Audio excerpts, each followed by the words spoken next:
Important topic है। ठीक है, हम लोग को आज फोकस करना है एंथैल्पी पे। मतलब एंथैल्पी एग्जैक्टली ये न्यू टॉपिक है आप लोगों को केमिकल थर्मोडायनेमिक चैप्टर में। एग्जैक्टली भाई एंथैल्पी होता क्या है ये हम लोगों को समझना है। ठीक है गाइस, सो यहाँ पे अभी ध्यान देना बहुत ज्यादा इंपॉर्टेंट है। देखो मैं थोड़ी सी चीजें आपको बताऊंगा, उसके बाद ना ऑटोमेटिकली आपको सारी चीजें समझ में आने लगेंगी।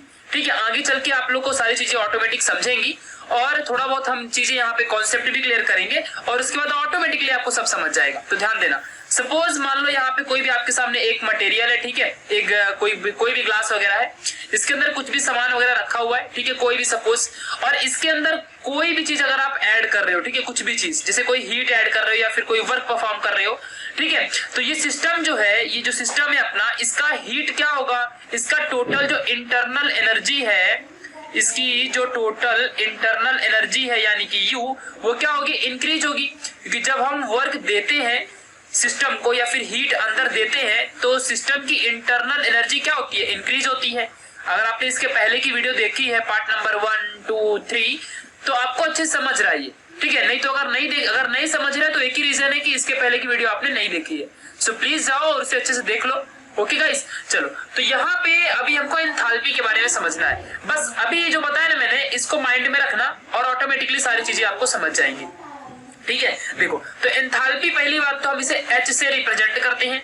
ठीक है, दूसरी बात तो एंथैल्पी एक ऐसी चीज है किसी भी सिस्टम की। अब सिस्टम क्या है, किसी भी ग्लास के अंदर आपने कुछ भी फिल करके रखा है यार, जिसके ऊपर थर्मोडायनेमिक वर्क होता है, वही अपना सिस्टम है। मैंने इसके पहले बहुत अच्छे से आपको सिस्टम, उसके टाइप्स, सारी चीजें ऑलरेडी बताया है। तो सिस्टम ऑफ जो एंथैल्पी ऑफ अ सिस्टम, ये एग्जैक्टली है क्या, तो टोटल इंटरनल एनर्जी, पहली बात ध्यान देना, फोकस करना पॉइंट पे, जिस की पॉइंट को मैं बता रहा हूं।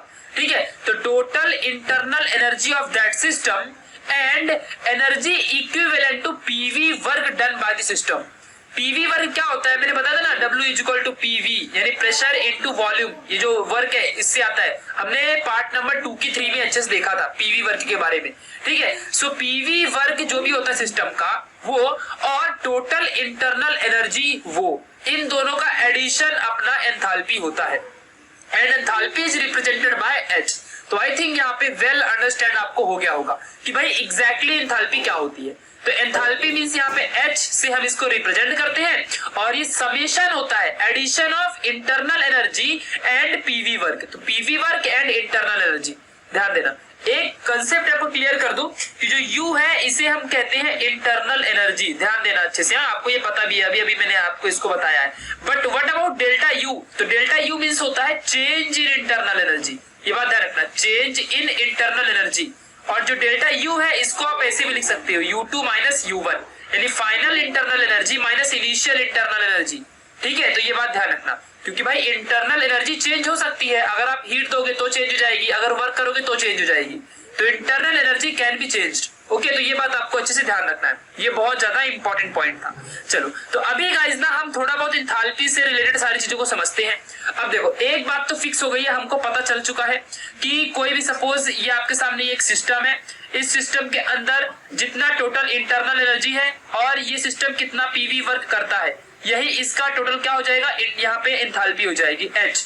ठीक है, तो अभी एंथैल्पी चेंज भी हो सकती है, बिकॉज मान लो कि पहली इनिशियल कंडीशन में, इनिशियली मतलब स्टार्टिंग में यहाँ पे क्या है, U सपोज कुछ भी, अभी मान लो 50 मैंने बोल दिया कि 50 जूल है। ठीक है, but in the second case वो चेंज होके 100 जूल हो जाए तो फिर पूरा एंथैल्पी भी चेंज हो जाएगा, बिकॉज इंटरनल एनर्जी चेंज हुई और एडिशन होता है यहाँ पे एंथैल्पी, इंटरनल एनर्जी और पीवी वर्क का। तो अगर चेंज हुआ तो फिर यहाँ पे एंथैल्पी भी चेंज होगी ना, यानी कि एंथैल्पी भी क्या हो सकती है, चेंज हो सकती है। यानी हम डेल्टा H भी निकालेंगे तो यहाँ पे देखो delta H is equal to final enthalpy minus initial enthalpy. समझा कि नहीं, किसी भी ऑब्जेक्ट की, किसी भी सब्सटेंस की, किसी भी सिस्टम की यहाँ पे change in enthalpy delta H होती है, ये बात ध्यान रखना।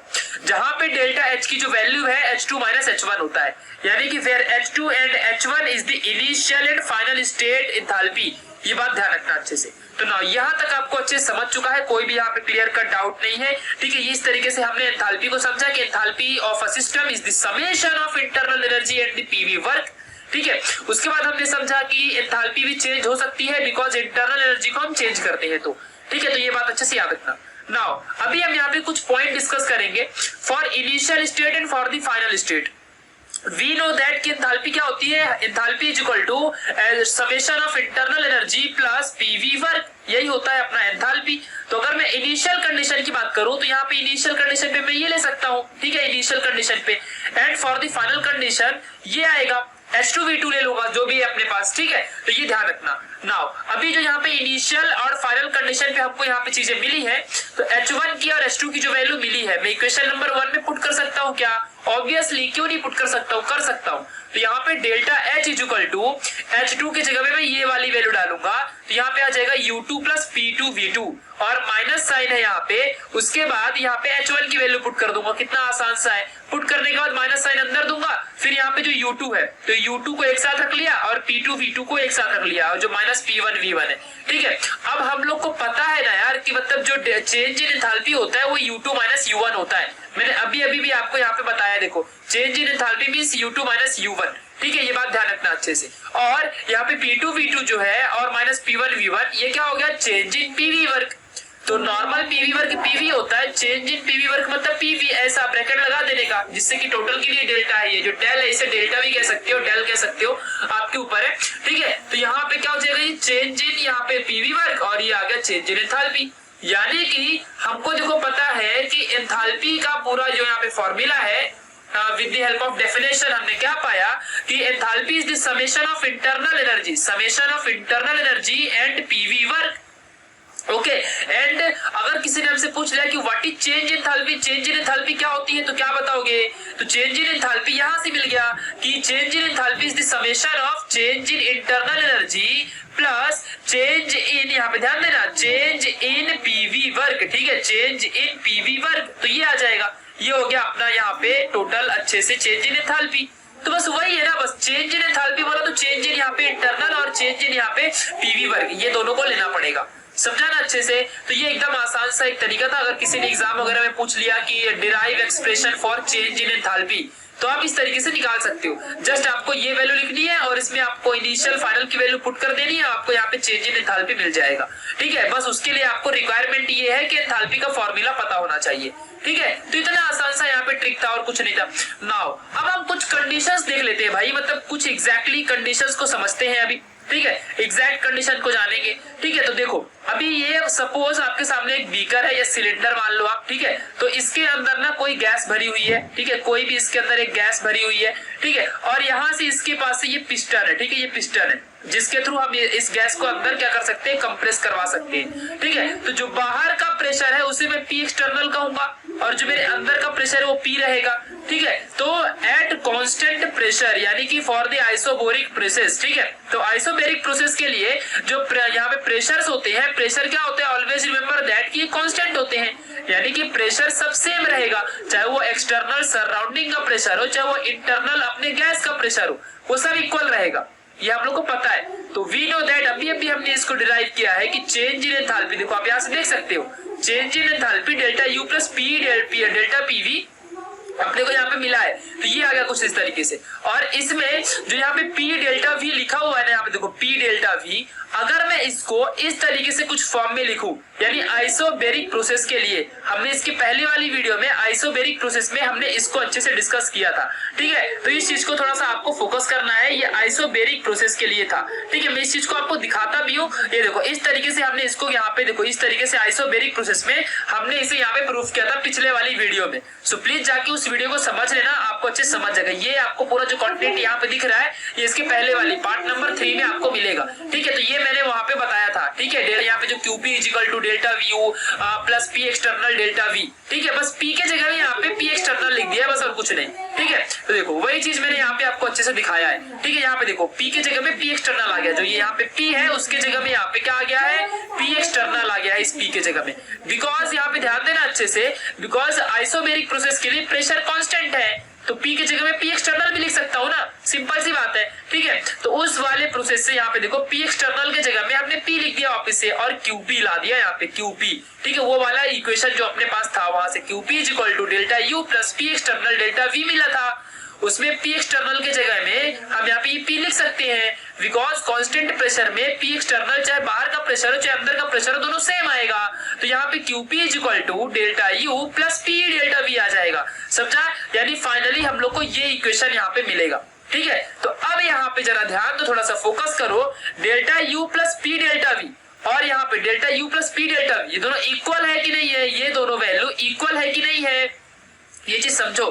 ठीक है, तो यहाँ पे जो ये डेल्टा एच है और यहाँ पे जो हीट है, यानी कि हीट ड्यू टू प्रेशर, ठीक है, आइसोबैरिक प्रेशर में जो क्यूपी होती है ये हीट होती है, तो ये दोनों इक्वल हो गए ना। फ्रॉम दिस इक्वेशन, मान लो इक्वेशन नंबर ए है, ये इक्वेशन नंबर बी है, तो from equation number A and B ऐसा लिख सकता हूं ना मैं यार, यहाँ पे इस इक्वेशन से और इस इक्वेशन से QP is equal to delta H आ गया कि नहीं आ गया, और ये चीज आपको टेक्स्ट बुक में अच्छे से नहीं बताई है। ठीक है, तो ये बात ध्यान रखना। चलो, तो इस चीज को आपको समझ चुके रहोगे कि डेल्टा एच यानी change in enthalpy is always equal to the, यहाँ पे ध्यान देना, हीट ट्रांसफॉर्म्ड, यानी क्यूपी क्या होता है, heat transformed due to pressure, constant pressure, ये बात ध्यान रखना अच्छे से।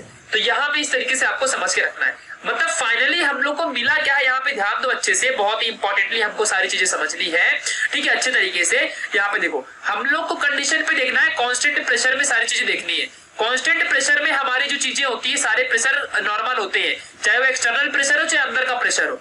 तो फिर अभी अभी हमने देखा कि चेंज इन एंथैल्पी का फॉर्मूला ये होता है, एंड इसके पहले आइसोबैरिक प्रोसेस के लिए हमने डिराइव किया था QP is equal to delta U P external delta we.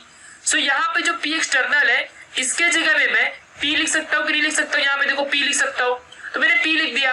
Now अब जैसे ही ये लिखा तो हम लोग को सारा प्रॉब्लम ही सॉल्व हो गया ना।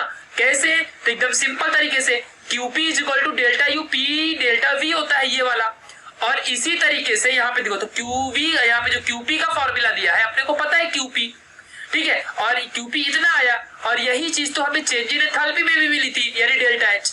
तो ये QP और डेल्टा एच दोनों इक्वल हो जाएंगे ना, फिर कंक्लूजन हमको यही मिलेगा कि delta H and QP are equal, यानी कि change in enthalpy I mean delta H, change in enthalpy मतलब क्या हो गया, डेल्टा एच हो गया।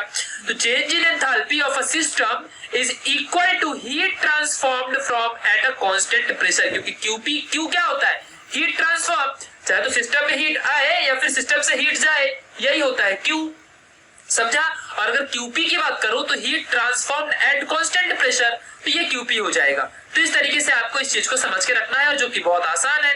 ठीक है, तो इस तरीके से हमको फाइनली चेंज इन एंथैल्पी का एक और रिलेशन मिला कि चेंज इन एंथैल्पी किसी भी सिस्टम की उतनी होती है जितना कि एट कांस्टेंट प्रेशर में कोई भी हम हीट को आगे पीछे ट्रांसफर करते हैं, यानी कि P एक्सटर्नल और यहाँ पे जो अंदर का प्रेशर P है, ये दोनों का बाहर और अंदर का प्रेशर सेम रहेगा, और उस वक्त जो ये अपनी गैस है कितना हीट बाहर देती है या फिर कितना हीट बाहर से अंदर लेती है, ठीक है, ये हो जाएगा टोटल यहाँ पे चेंज इन एंथैल्पी। फिर ठीक है, जितना अंदर लेगी वही टोटल एंथैल्पी की इक्वल रहेगा।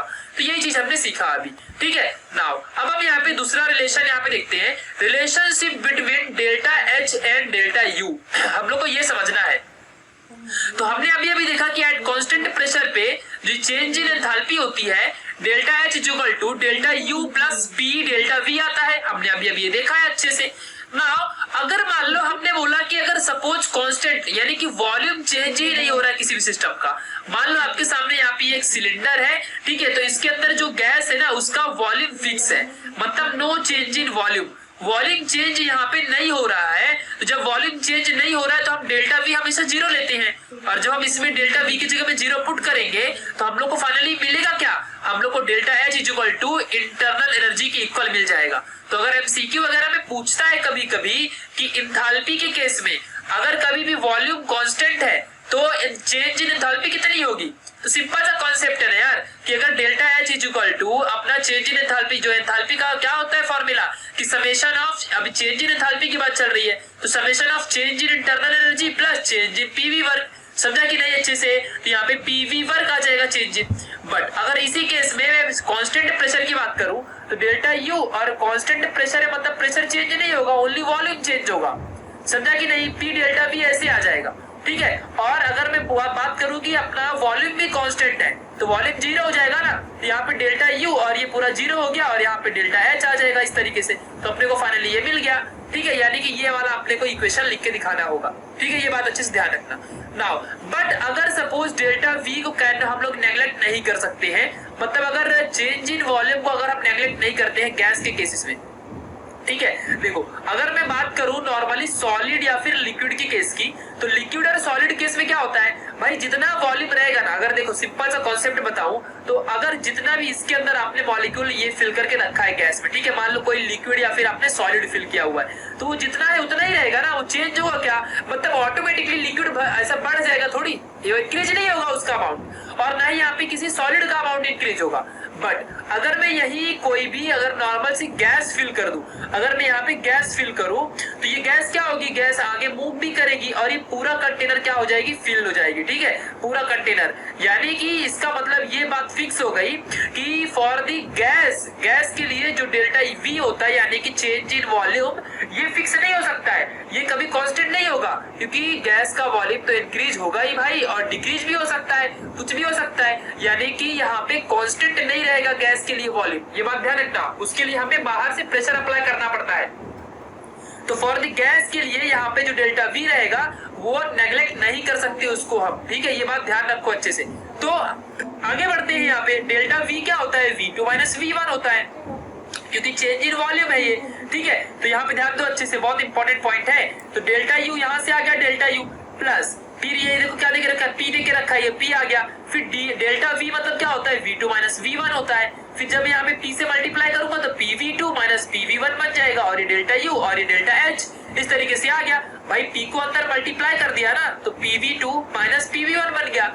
और नाउ हमने यहाँ पे सारी कंडीशन आइडियल गैस के लिए देखी थी, कौन सी गैस के लिए, आइडियल गैस के लिए। तो for the purpose of ideal gas हम लोग को पता है कि PV इक्वल टू nRT होता है, ठीक है, ये तो अपना आइडियल गैस के लिए आइडियल इक्वेशन है, ठीक है। तो PV1 इक्वल टू, क्योंकि प्रेशर देखो अपना क्या है भाई, प्रेशर अपना कांस्टेंट है, तो वॉल्यूम ही ओनली 1 2 3 ले सकता हूँ, ठीक है। तो PV1 equal to N1RT and PV2 equal to N2RT, ठीक है। और यहाँ से PV1 की वैल्यू यहाँ पे पुट करूंगा और PV2 की वैल्यू यहाँ पे पुट करूंगा, और जब पुट करूंगा तो क्या आ जाएगा, N2RT minus N1RT, RT is constant, तो अंदर क्या आएगा, N2 माइनस N1, और डेल्टा N यानी कि देखो डेल्टा N मतलब क्या होता है, N2 माइनस N1 होता है, ये तो सिंपल सा परफेक्ट है, अपना फंडा है, ठीक है। तो डेल्टा N RT यहाँ पे मिल जाएगा, यानी कि अगर कॉन्स्टेंटली मैं बात करूं तो delta H is equal to delta U plus delta NRT मिल गया, ठीक है, ये बात ध्यान रखना। तो ये हो गया अपना फाइनल कंडीशन, फाइनल रिलेशन, यानी कि delta V and delta H का जो यहाँ पे परफेक्ट रिलेशन था, इस डेल्टा U यानी कि internal energy, change in internal energy and change in enthalpy, इन दोनों का जो रिलेशन कुछ इस तरीके से मिला। आपके माइंड में एक बात आ रही होगी कि भाई N क्या है, तो N होता है अपना नंबर ऑफ मोल। कोई भी गैस है अगर वो रिएक्शन कर रही है या कुछ भी परफॉर्म हो रहा है तो उसका कुछ अमाउंट ऑफ मोल रहेगा ना, मतलब उसका कुछ ना कुछ तो अमाउंट उसका रहेगा, ठीक है, नंबर ऑफ कुछ ना कुछ तो मॉलिक्यूल उसके अंदर रहेंगे ना, तो वो इसीलिए यहाँ पे n नंबर ऑफ मोल हमने ले लिया, यानी N1 N N2 is the number of mole for the second gas and first gas, इस तरीके से हमने ले लिया, ठीक है। और अगर डेल्टा एन की बात करूं तो डेल्टा एन क्या होता है, यानी डेल जो एन है यहाँ पे डेल्टा एन, वो change in number of mole product होता है, ठीक है, किसी भी गैस के लिए change in number of mole product, यानी कि कितने नंबर ऑफ मोल है जो वो चेंज हुई है, ठीक है, एक स्टेट से दूसरे स्टेट में ट्रांसफॉर्म होने के टाइम पे, यानी N2 N1 कितना हो गया, N1 से N2 में कितना चेंज हुआ, ठीक है, ये बात ध्यान रखना। मतलब रिएक्शन करने से पहले N1 था, रिएक्शन करने के बाद N2 हो गया, तो फिर अगर सपोज रिएक्शन करने के बाद 100 हो गया और पहले 50 था, तो कितना चेंज हुआ, 100 माइनस 50 यानी 50, तो 50 का इंक्रीमेंट हुआ है, ठीक है। तो इस तरीके से आपको सारी चीजों को समझ के रखना था। तो बहुत ही आसान था, बस आपको ये फॉर्मूला याद करना है यार, बस एक बार फॉर्मूला याद कर लोगे ना तो सारी चीजें ऑटोमेटिकली अपने आप सारी चीजें कवर हो जाती है और बहुत ही आसान, बहुत ही जिद्दी सा हो जाता है सारी चीजें, ठीक है। तो बस आपको इतना सा फोकस करना है कि आपको फॉर्मूला मतलब एंथैल्पी का फॉर्मूला बस इतना याद रखो, और अगर फॉर्मूला याद है तो आप लोग को ऑटोमेटिकली उसका डेफिनेशन भी याद आ जाएगी। कैसे, तो अगर इसी इक्वेशन से मैं बात करूं, किसी ने आपसे पूछ लिया तो क्या बताओगे कि change in enthalpy is always nothing but summation of change in internal energy and change in PV work at constant pressure, क्योंकि प्रेशर यहाँ पे क्या है, कांस्टेंट है। अगर प्रेशर यहाँ पे कांस्टेंट नहीं होता तो हम क्या लिखते, तो हम कुछ इस तरीके से लिखते, देखो ना, डेल्टा जो यहाँ पे ट्रायंगल है, ट्रायंगल जैसा जो साइन है, ट्रायंगल वाला साइन, उसे डेल्टा कहते हैं, ठीक है। और किसी चीज को चेंज करना होता है तभी हम उसको लिखते हैं, तो डेल्टा देखो पहले है और इस वाली